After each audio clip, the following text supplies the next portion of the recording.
Hello, আসসালামু আলাইকুম। সবাইকে রমজানের শুভেচ্ছা। আশা করি সবার রমজান ভালো যাচ্ছে। তো আমার রমজানটা আল্লাহর রহমতে ভালো যাচ্ছে। আর আজকে সুন্দর একটা দিন আমার জন্য। আমি মনে করি সুন্দর একটা দিন দিয়ে শুরু করলাম। আর এত হ্যাপি ছিলাম, এত এক্সাইটেড ছিলাম যেটা বলার বাহিরে। আর সেটা আপনারা দেখলেই বুঝতে পারবেন। কিছু অংশ, কিছু ক্লিপ নিয়েছিলাম আমি, যেহেতু ফুল ভিডিও নেওয়ার পারমিশন ছিল না। তো একটা চ্যানেলে আমার একটা রান্নার একটা শ্যুট ছিল, তো ওখানে আমি গেস্ট হিসেবে গিয়েছিলাম আমার আন্টির সাথে। তো আমিও কিছু এখানে পার্টিসিপেট করেছিলাম। তো সেটা অবশ্যই ভিডিওটা পেতে পেতে হয়তো বা একটু টাইম লাগবে। তো যতটুকু নিয়েছি ক্লিপগুলি সেটা আপনাদের সাথে শেয়ার করলাম। আর আমি এই দিনটাতে এত এক্সাইটেড ছিলাম যে নিজেকে দেখে অনেক নিজের কাছে খুব ভালো লাগতেছিল। তো চলুন, প্রথমে আসলে যেহেতু অবশ্যই একটা রেডি হওয়ার একটা ব্যাপার থাকে, তো আমার একটা সেটে রেডি হতে গেলে যেরকম আমার ধারণা ছিল পুরাই উল্টাই বিপরীত ছিল। তাদের মেকআপ, তাদের চুলের যে সেট আপগুলি, আমি খুবই মুগ্ধ ছিলাম। সেটা আসলে আমার মেকআপ দেখলেই আপনারা বুঝতে পারবেন যে এত সিম্পলের মধ্যে গর্জিয়াসভাবে যে তারা রেডি আমাকে করে দিল, আমার কাছে খুবই ভালো লাগতেছিল। তো রেডি হওয়ার পর নিজেকেও নিজে একটু শ্যুট করলাম, ভিডিও নিলাম, ক্লিপ নিলাম। আর এই যে আমার আন্টি, যার সাথে আমি আজকে গেস্ট হিসেবে আসছিলাম, তা একটু ক্লিপ নিয়ে নিলাম। আর যেহেতু আমাদের অনুষ্ঠানটা, প্রোগ্রামটা ছিল হচ্ছে ইফতারির পর, তো ইফতার করাও হয়ে গিয়েছিল, ওখান থেকে ইফতারের আয়োজন ছিল। তো ইফতারের পর যেটা হয় আসলে সবার শরীরটা একটু ছেড়ে দেয় বা ক্লান্ত লাগে, তো ওরকমই লাগতেছিল। তো এখানে চা রেডি করতেছিল। আর এই চাটা আমার কাছে এত ভালো লাগছে, আর কালারটা দেখলেই আপনারা বুঝতে পারতেছেন এটা মালাই চা। তো সচরাচর কিন্তু বাসায় ছাড়া কিন্তু এই ধরনের চা কিন্তু রেডি করা হয় না বা পাওয়াও যায় না।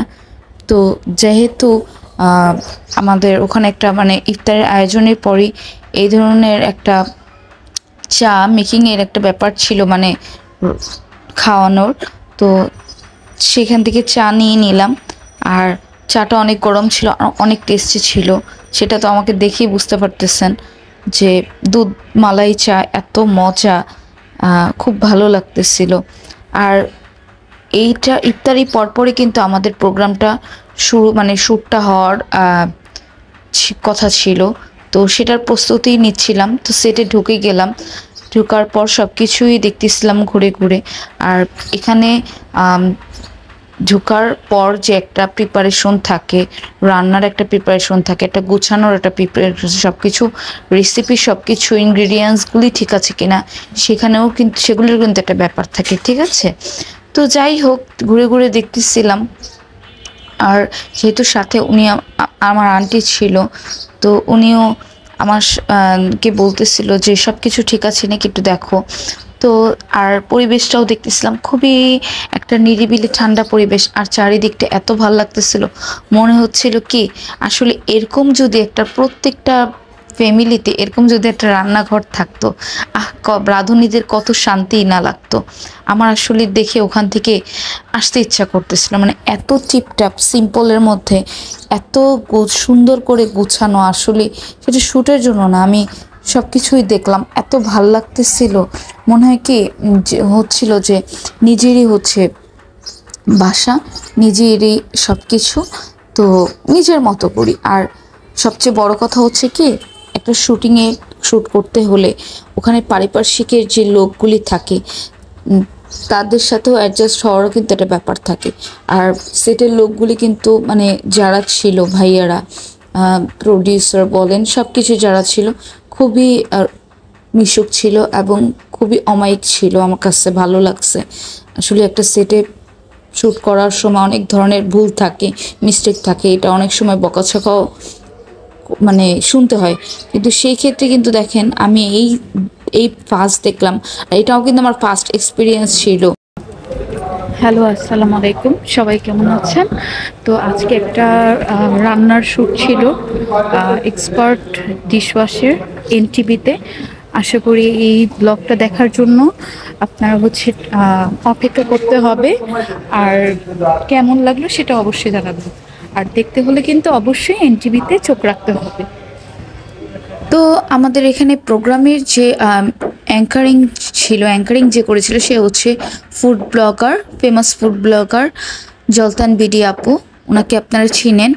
আর আপুর সাথে ছবি তুলেছিলাম। আপু আসলে অনেক মিশুক, খুবই ভালো, আমার কাছে খুবই ভালো লেগেছে। আর প্রোগ্রাম শেষ করে সবার সাথে ছবি তুলেছিলাম। নিজেরও কিছু ইন্ডিভিজুয়াল ছবি তুলেছিলাম, যে দেখতেই পারতেছেন।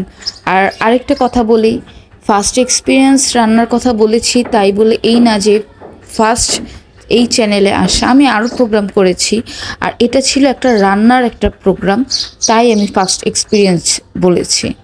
তো আপনার কাছে কেমন লাগলো? আর রান্নার রেসিপি ছিল হচ্ছে ভাপা ডিমের কারি, আর হচ্ছে বিটরুটের হচ্ছে বোরহানি। তো এটা হচ্ছে একটা নিউ একটা রেসিপি। তো এরকম ট্রাই করবেন বাসায়। আর প্রোগ্রামটা দেখার জন্য অবশ্যই একটু ওয়েট করতে হবে, অপেক্ষা করতে হবে। এটার দ্বিতীয় পর্বটা অবশ্যই আপনাদের শেয়ার করব। যখনই আমার কাছে হাতে আসবে তখনই আপনাদের সাথে শেয়ার করব।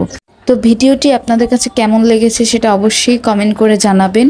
সাবস্ক্রাইব করবেন চ্যানেলটি, আর বেশি বেশি শেয়ার করবেন। আজকে এই পর্যন্তই। আল্লাহ হাফেজ। আর দ্বিতীয় পর্বটি দেখার জন্য একটু ওয়েট করতে হবে। আল্লাহ হাফেজ।